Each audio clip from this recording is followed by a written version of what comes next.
Welcome into the latest edition of Extra Time. Thank you for your tweets. Craig Burley with us here in the studio, Gab Marcotti and Frank Leboeuf as well. For Craig, do you think the loss of Rudiger was bigger than Chelsea realised? They've given up 6 goals in the last 3 games and 2 to Southampton today in the first 45 minutes. Well, I think they realised it was a loss. Yeah. I mean, he did tend to want to play a back 3, which he didn't play today. Rudiger was ideal for that on the left side, marauding up and down as he would and being aggressive. And so, yeah, a bit Koulibaly coming in. Then you've got a 38-year-old in Thiago Silva who still looks amazingly fit. Yeah. It never gets any easier. So, yeah, I mean, it's just one of the big losses. But I still expect them to be doing better against the teams that they've played against. Maybe not Tottenham. Right. But, you know, three goals at Leeds, 2 at Southampton. Where was the other ones? Can't remember. Leicester. Yeah, Leicester could have been worse, albeit they were down to 10 men when Conor Gallagher gets sent off in the first half. But yeah, he's a blow. I mean, Are they right for top 4? No, because I haven't got them in it. No. So, well, definitely not then. Looking good for Arsenal. Looking good for my Arsenal, isn't it? yeah. Go on, Frank. You know what? Fans have to learn to be patient. You know, I remember when Antonio Rudiger signed for Chelsea, he didn't have the performance that he had at the end. He was struggling at first, you know. So I think it's fair to be critical towards Koulibaly and his first performances, but we have to be patient. You know, nothing comes like immediately for everybody. It comes from Alan, it might come from others, but from others, you know, it takes a little bit of time to become spectacular and performant like Antonio Rudiger has been, you know, most of the time for Chelsea, but not at first. You were having to go at Martinez before in the show. You were saying that he hasn't convinced you so far. Where's your patience there? Because I feel the personality of Martinez. Martinez likes to play the Russian roulette sometimes when he go for a tackle, when he go for a ball. It's like he never think twice because he feels that he's sure he's going to get it. So he put himself in danger. It's what I feel. Right now, it's what I feel. But I never said it was bad. I said so far it works. You know, with Varane, that was a question, you know, and we were talking about Maguire before. But if so far so good, I would say with Martinez, but I want to see in bigger games how it works. That's it. I think there is an element of patience generally with fans, the paying fans that go to the games. Okay, now and again the frustration spills over with all clubs and all players, but I think there is an element of patience within those fans. However, there are no patience in social media. No. Just morons. Well, and we fuel that as well, to be fair. Who? Our daily show, we come on, we criticise players. Well, I think we try and, I can't speak for anybody else, we try and take a relatively balanced look at an overall performance or time frame or injuries or whatever. Don't put us in the same bracket as some of these idiots that are on social media every day harping away. Just don't. Gab, does a healthy Dybala make Roma the favourites to win Serie A? Well, a Dybala like we saw today, you want to talk healthy for the first goal when he goes and he basically runs the length of the pitch just about, defending the ball. Certainly it takes them to another level. Now, favorites for Serie A, I don't know, but what we do know is Jose Mourinho and Roma are top of the table right now, and obviously they're defending Europa Conference League champions, although they obviously won't be defending the title this year. There's a lot to like. The weird thing is for all the stars and all the attacking firepower with Zaniolo and Pellegrini and Tammy Abraham and Dybala, it's at the back where they've been most impressive. Just the 1 goal conceded in the first 4 games, and that was that impressive Vlahovic free kick.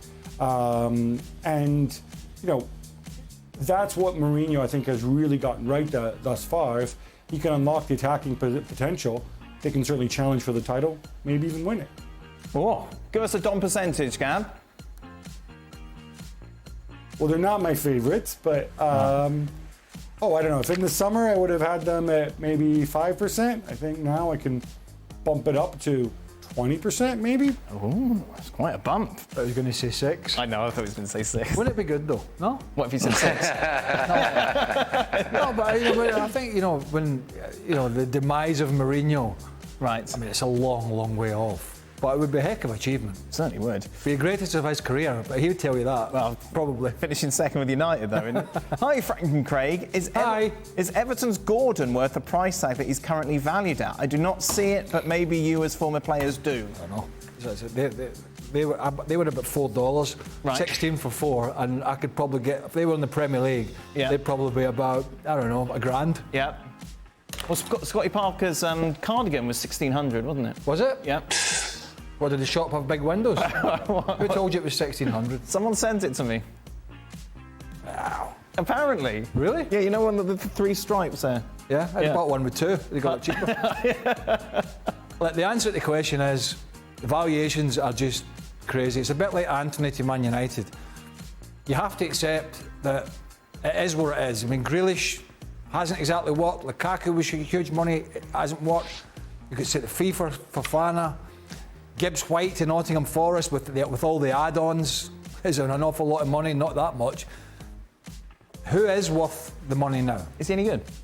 Yeah, I mean, he's a bit raw, but he's very fast, he's very direct, and it's hard to know because he hasn't, to my knowledge, had a real consistent run of 20 or 30 games. I don't think, but he's a talent. But there's a lot of talent out there. It's whether he could package it all together and come up with the end product. But he's very fast and he's very direct. Frank, it's the first time really you've been on since this Pogba. I don't want to talk about. I want to talk about Paul Pogba because it's the next question, Frank. Because obviously it's the first time you've been on since this extraordinary story just exploded over the last 72 hours. And they asked, will Pogba play for France in the upcoming World Cup after he allegedly put a curse on Mbappe?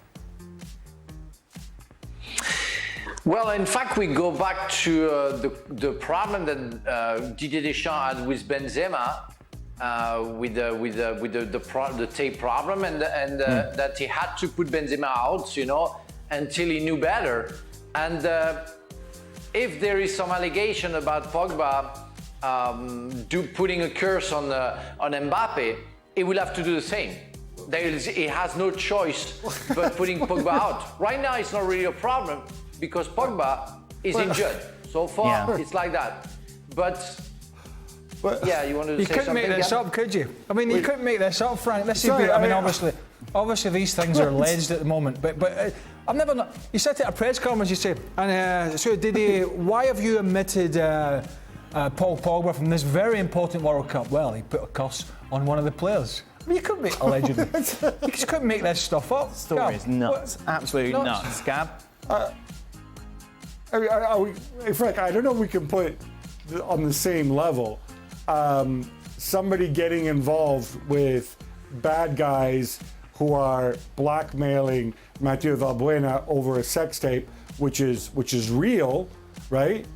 And somebody allegedly putting a curse, which is all made up nonsense, on a teammate. I mean, one is real blackmail, the other one is imaginary stuff, assuming it's even real. Or do you believe in curses? Well, I don't know. I don't put that on the same level. I'm just saying that for the atmosphere, it's impossible if Pogba maybe did that to put Pogba and Mbappe in the same team, because people will wonder. Well, the players inside the dressing room will wonder, if they can play together, and the atmosphere won't be nice. That's it. It's not about judging the level of accusation or what happened. Really, that's it. Of course not. Obviously we can't get into all the alleged stuff with the blackmail. I'll just leave that. But going back to the curses and stuff and all that, I mean, what the hell's every time there's the French national team? Right.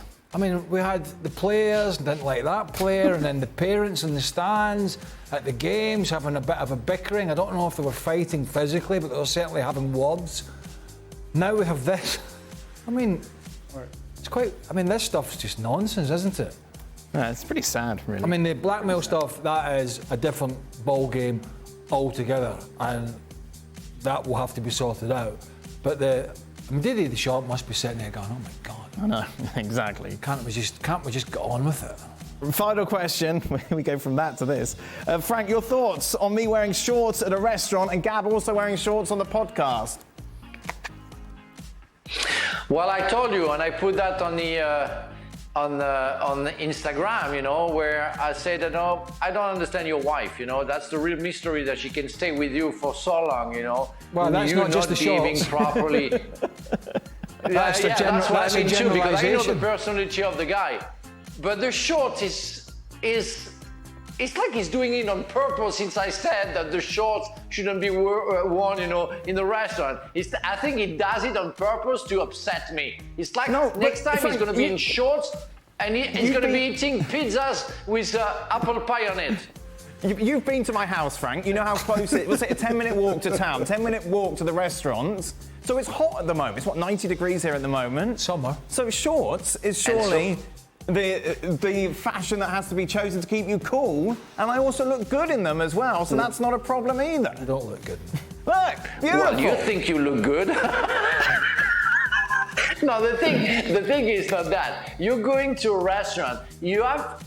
You have to look good for your wife. You have to please her. If she comes in pajamas and she goes to the restaurant with pajamas, you will be happy to see her. No, you want her with a nice dress. You want to see her with a nice dress with high heels. Like going out. You're like trying to seduce each other. It's like you're going on the beach. You know, you're not going to the bloody restaurant like that. You're not celebrating anything. To be fair, there's not a lot of muscle mass in those legs. Good. To be fair, it's a good job you don't weigh much. Those legs will struggle to hold you up.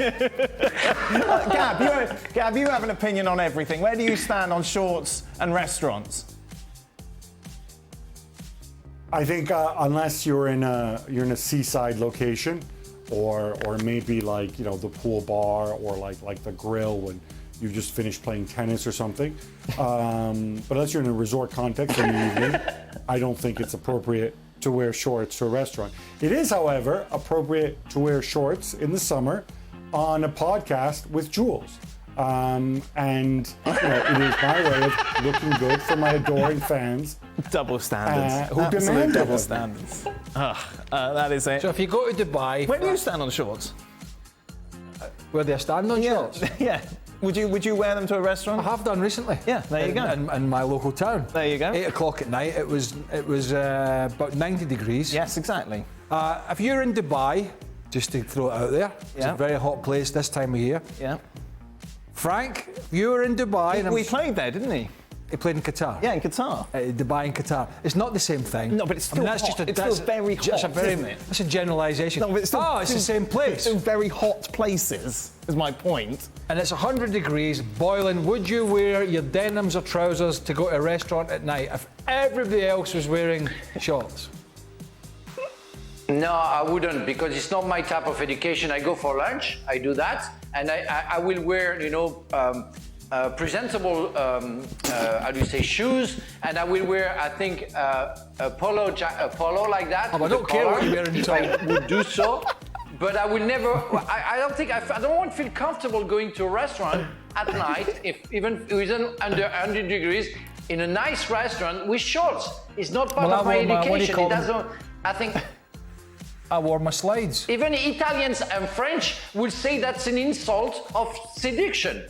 I think culture. I'm quite. You I don't think do I'm that. Pretty. I at like going night to decent in a nice restaurants. restaurant. I'm not like one or two of our other colleagues, Right. who just want to go where Groupon's tell them to go. So I think I'm half decent with that. But I went in casually with my slides on. Right. Where do you stand? Where do you stand with sandals, Frank? Slides. Yeah. No, of course not. Sandals, no, for sure. No, very classy shoes, you know. How do you call that? Those boat shoes, you know, with laces, yeah. little laces with shorts. Oh. And this color, that's mine. It's classy. There we go. What if I wore these with Saint-Tropez shorts? style. What if I wore them, Frank, with shorts? Are they all right? Yeah. Careful with your leg. I don't see them. No, they're not. They're not. Do you want to know what kind of top I'm wearing? I will. Next time I will wear some stuff and I will show you how you can go out with shorts. What's wrong? What are you going to say? I wouldn't say anything. Oh, well, that's fair. We're done. That's it. Good stuff. Thank you very much. That brings us to the end of today's show. We will be back, of course, tomorrow. Well, thank you very much for watching ESPN on YouTube. For more sports highlights and analysis, be sure to download the ESPN app. And for live streaming, premium content, and let's not forget as well, ESPN FC 7 days a week. Subscribe to ESPN Plus.